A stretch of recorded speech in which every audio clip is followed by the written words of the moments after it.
Welcome to the Smackdown review. We're breaking down Smackdown from March 20th, 2026. And let me tell you, this wasn't just a wrestling show. This was straight up chaos.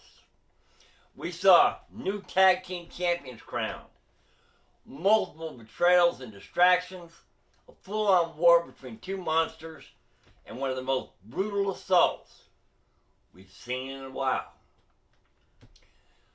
Let's get into it. There was main event chaos in McIntyre versus Fatu. Drew McIntyre and Jacob Fatu didn't have a match. They had a fight. This wasn't technical. This wasn't pretty. This was two heavy hitters throwing everything they had at each other.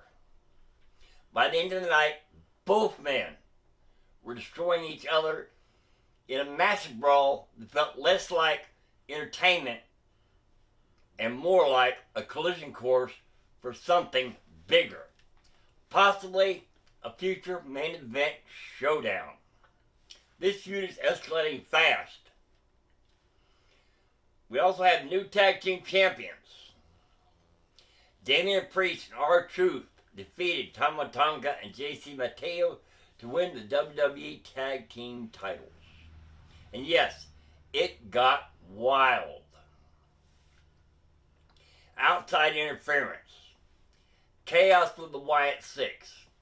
A near disaster moment for Truth, but somehow, through all of the madness, R-Truth pulled it off with an attitude adjustment to seal the deal and win the tag team titles.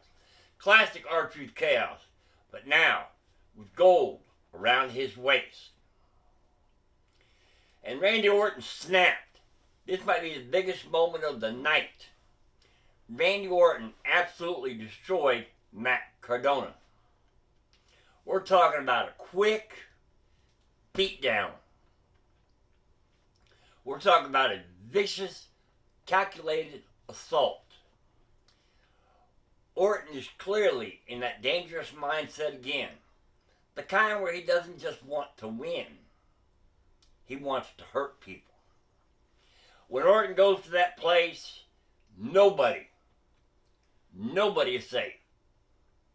In the match, Carmella Hayes versus Ilja Dragunov, the match of the night contender right here. Carmella Hayes retained the United States Championship against Ilja Dragunov in an absolute war. High-risk dives, brutal apron spots, near falls that had everyone biting their nails. Dragunov bought the intensity like always, but Hayes proved once again why he's champion.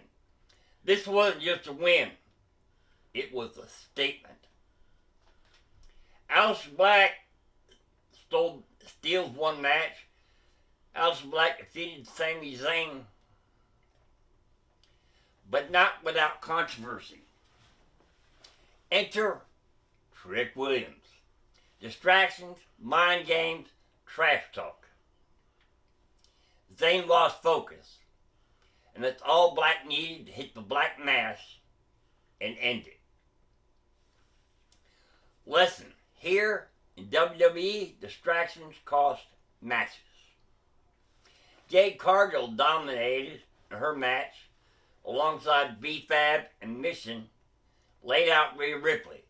This starting to look like a power alliance forming around the women's champion. And if that's the case, the entire women's division should be on notice. There was tag team turmoil in the women's division. It was the return of the Bella Twins. It should have been a feel-good moment. But it ended in chaos. A no-contest finish. Interference from multiple teams. Total breakdown at ringside.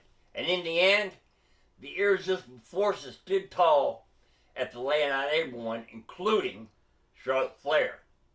This division is stacked and completely unstable right now. Also, they had a segment with Jelly Roll. Yes, that's right.